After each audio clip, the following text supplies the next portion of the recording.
está empezando a reflejar el efecto de esta subida tan brusca que hemos visto en las tasas de interés durante el último año y, como mencioné anteriormente, el hecho de que OPEC ahora va a cortar el petróleo $1 millón de $1 millón de barriles diariamente no es buena noticia para los mercados. Tenemos con nosotros ahora a un experto en los mercados petroleros, Antonio de la Cruz.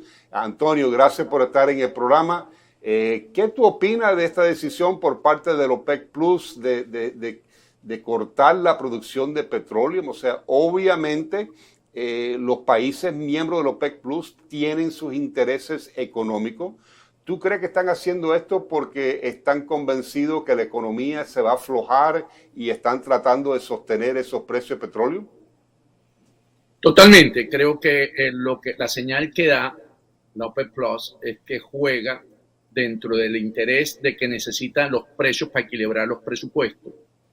Y es muy interesante aquí, Raúl, al no tener ya la amenaza de Irán de seguir financiando la guerra que había en Yemen a los Houthis, con el acuerdo que se logró en China a través de entre Arabia Saudita e Irán, ese acuerdo de restablecer relaciones diplomáticas, ya esa pugna que había dentro de la OPEP en términos de volúmenes de petróleo para que Irán no tuviese suficiente ingresos para financiar esa guerra a los sauditas, creo que también establece que ahora el objetivo es un objetivo de estabilidad del precio de esa banda entre 80, 90, $100 que le permite equilibrar el presupuesto de cada uno de ellos. Entonces yo creo que aquí se alejan de la óptica de la administración Biden, donde el príncipe heredero, Mohammed bin Salman, toma una decisión y empieza a marcar una hoja de ruta sin tomar en cuenta las solicitudes de la administración Biden. Yo creo que Sí, aquí mira, o sea, es un punto muy importante, Antonio, estoy totalmente de acuerdo. O sea, aquí nos estamos dando cuenta, porque mira, o sea, acuerda que durante la campaña presidencial, cuando le hicieron al presidente Biden una pregunta sobre la muerte de este periodista que supuestamente fue dirigido por el príncipe encargado de Arabia Saudita, el señor Biden salió con un comentario bastante fuerte diciendo que no, que él iba a enfrentar a Arabia Saudita, que ese hombre era un asesino, etcétera, etcétera. O sea, obviamente eso no ayuda cuando estás ligando con el país de producción petrolero, uno de los más grandes en el mundo. Esa actitud le ha costado a este presidente y yo creo que una de las cosas que me llama la atención también, Antonio, es que ya yo no sé si esta alternativa de seguir utilizando las reservas estratégicas de petróleo le van a solucionar el problema al presidente Biden de tratar de suavizar este corte en producción. sí, veamos el escenario, ¿no? Vienen controlando la inflación con incremento de las tasas de interés ante una posibilidad de recesión. El precio del barril había caído a unos 67 en el punto más bajo cuando la crisis de los bancos. Entonces, Arabia Saudita se pone de acuerdo, dice voy a recortar 500,000 barriles y recoge a todos los países del Golfo y dicen nosotros también acompañamos esta iniciativa. Recordemos que Rusia anunció en febrero que iba a empezar a recortar 500,000 más, entonces están sacando del mercado 1.600.000 barriles, 666.000 para ser preciso, y habían sacado 2 millones en noviembre del año pasado, que llegaron a un acuerdo de sacar 2 millones del mercado. Entonces, ¿qué ocurre? Biden respondió a esa estrategia de recorte de producción de la OPEP, quien se volvió a convertir en el swing producer de estabilidad para los precios, con suministro de las reservas estratégicas, y sacó el año pasado 1.180.000.000 la reserva, sí, llevándola al nivel más bajo en 40 años. Entonces, ¿qué ocurre? Seguir usando las reservas para poder nivelar los precios del petróleo implica también un riesgo, porque hasta donde ahorita tienen, según los cálculos, un consumo de 20 millones de barriles día, tienen apenas unos 18 días de reserva. Si sigue sacando reservas sin incorporar y sin producir más dentro de Estados Unidos, que es la gran otra debilidad de esta política, vamos a ir recortando esa estabilidad que lo normal cuando él llegó a la presidencia estaba en unos 30 a 35 días de posibilidad de un evento cualquiera, un huracán, una guerra. Sí. Entonces, en un escenario que se habla de guerras con China y con Rusia, el tener las reservas estratégicas a un nivel tan crítico, podría ir bajando, es un riesgo para la estabilidad, para la seguridad energética de este país. Entonces, está metido realmente en una situación difícil hoy la administración Biden ante este nuevo escenario que le vuelve a plantear la OPEC Plus y que vamos a ver cómo salen de ella. Ojalá no sea tocando, siguiendo sacando las reservas de las reservas estratégicas. Sí, nos estamos dando cuenta de que el presidente le dio prioridad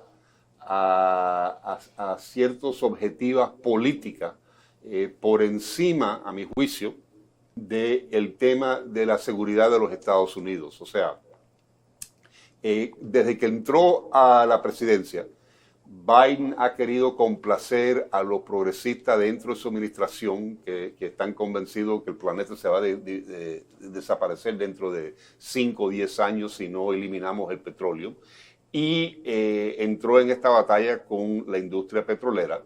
Y creo que ahora estamos viendo las consecuencias de esa estrategia.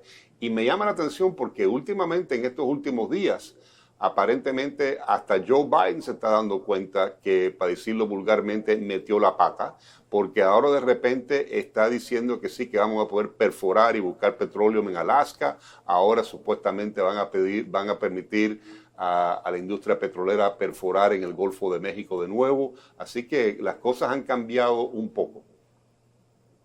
Es cierto, o sea, cuando él llega a la presidencia Estados Unidos estaba produciendo alrededor de 12.300.000 barriles. Con esa política cancela el oleoducto que viene de Canadá, de Keystone XL Pipeline, y empieza, entonces baja a 11.250.000, estoy hablando promedio año, 11.254.000 barriles día, y apenas empieza a alcanzar lo que consiguió los 12 millones es este año en marzo, los 12.400.000 barriles.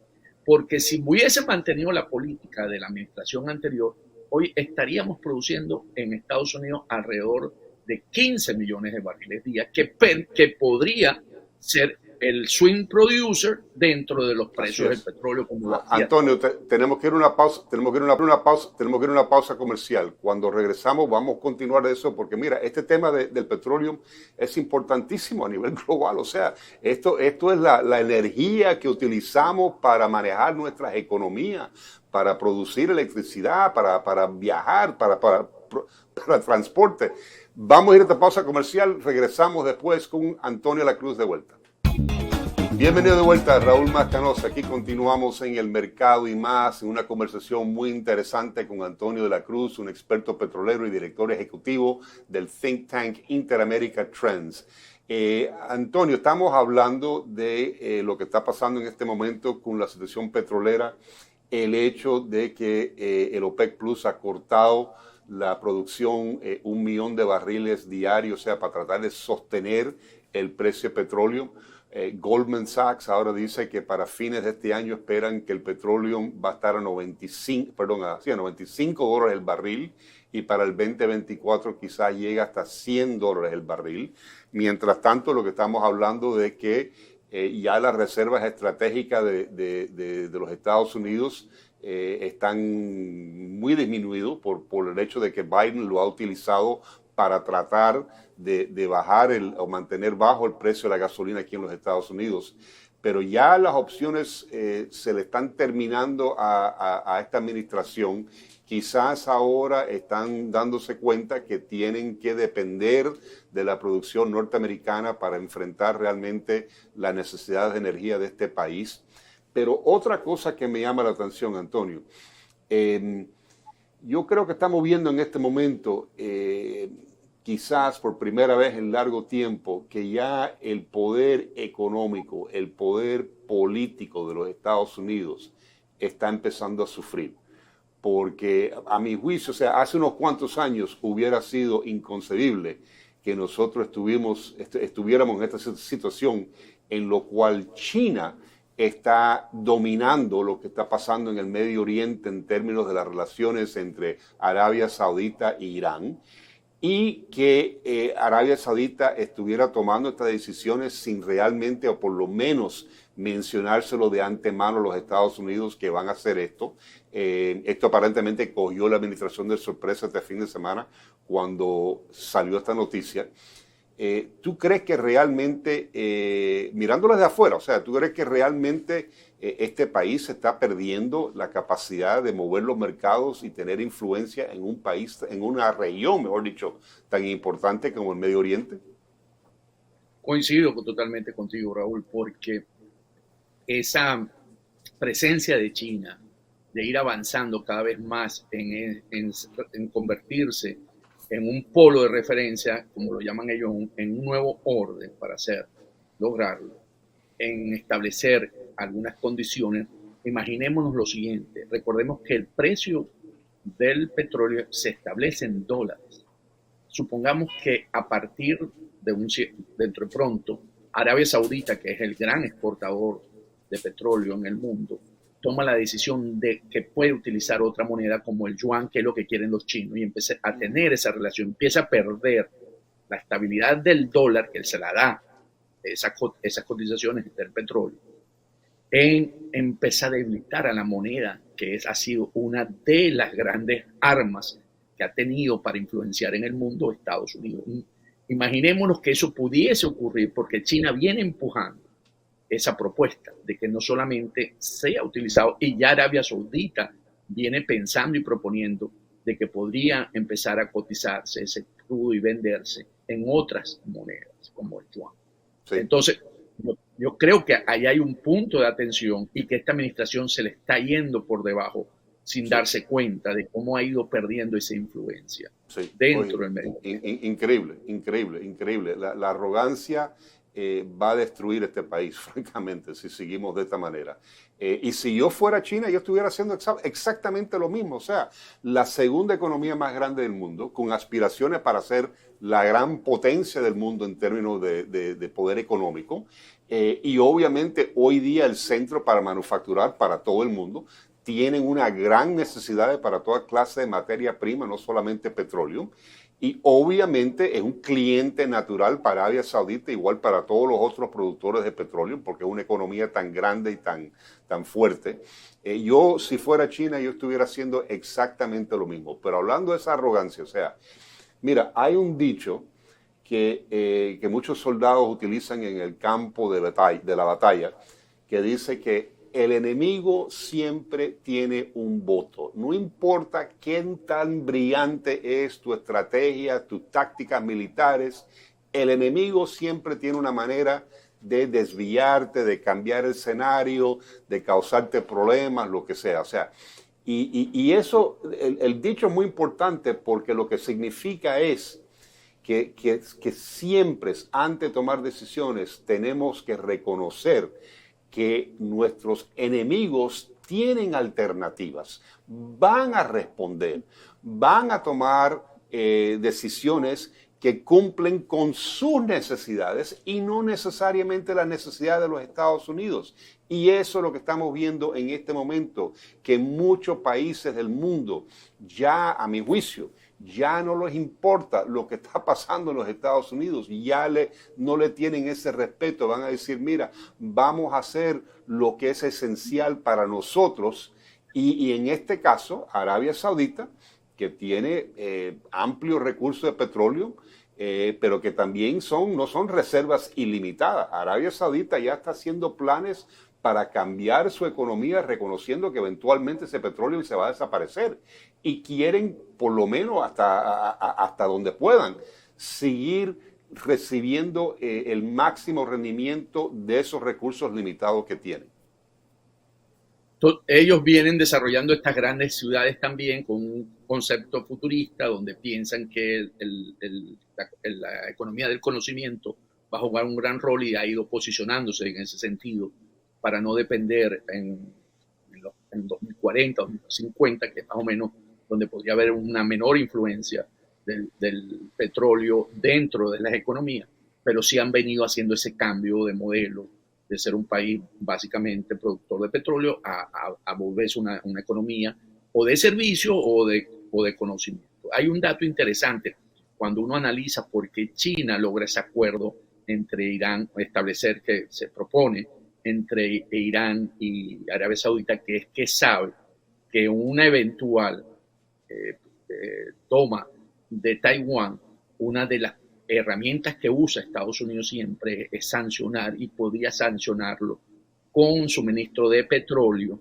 que sabe que depende China fuertemente dentro de su economía actualmente, altamente de esos suministros, y precisamente China se asegura con este acuerdo que Arabia Saudita, que le suple más o menos el 30% de las exportaciones, Irán, que le envía de sus exportaciones el 80%, que se las siguen enviando y no producir un efecto de que lo puedan no tener, y los obliga, como se vio con la guerra de la invasión rusa a Ucrania, de que los estados europeos dijeron, la Unión Europea dijeron, no vamos a comprar más ese crudo. En este caso, los dependientes eran ellos, pero le hacían creyendo que le iban a hacer un daño a la economía rusa con eso. Entonces, el uso de las sanciones también ha provocado que China se realinee y piense cómo favorecerse y cómo asegurarse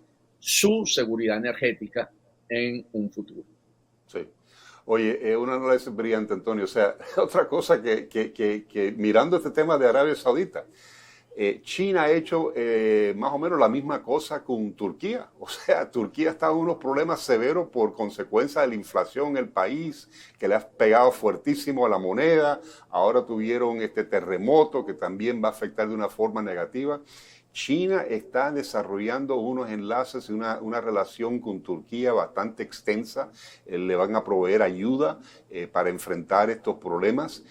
Turquía, acuérdate que es un miembro de la OTAN y tiene el ejército más grande que pertenece a la OTAN y está en una región del mundo esencial. O sea, mira, uno puede criticar a los chinos por muchas cosas, pero de tonto no tiene ni un pelo. O sea, esos señores están mirando sus propios intereses, están mirando a largo plazo, y nosotros tenemos que estar, como el dicho en inglés, one step ahead. O sea, tenemos por lo menos que estar al mismo paso que ellos.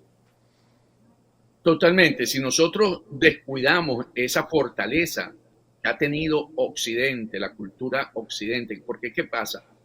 Ahorita hay una confrontación de la cultura occidental, de los valores de la cultura, la democracia, la libertad, que hemos querido llevar al resto de los países de una manera, buscando que pensamos que ese es el modelo que da felicidad al hombre, mientras que los modelos autoritarios como China, Rusia, no creen que esa debe ser la manera, porque precisamente se pone en juego las autoridades, la fortaleza del autoritarismo, que es lo que ellos manejan, versus a un evento como son las democracias, la independencia de los poderes, el Estado de Derecho, que en estos países uno puede criticar, que es la diferencia que existe. Si queremos seguir con que Occidente siga siendo una gran referencia en el mundo, tenemos que realmente entender los retos que nos está planteando China y enfrentarlo de una forma inteligente, porque no podemos seguir perdiendo aliados como Arabia Saudita, como países como Turquía, que también tiene una cierta resistencia hacia Estados Unidos. Y prefiere estar. Se nos acaba el tiempo, Antonio. Lástima, porque me encantaría continuar esta conversación, pero lo tenemos de vuelta aquí en El Mercado y Más. Antonio de la Cruz, un hombre con una visión a largo plazo.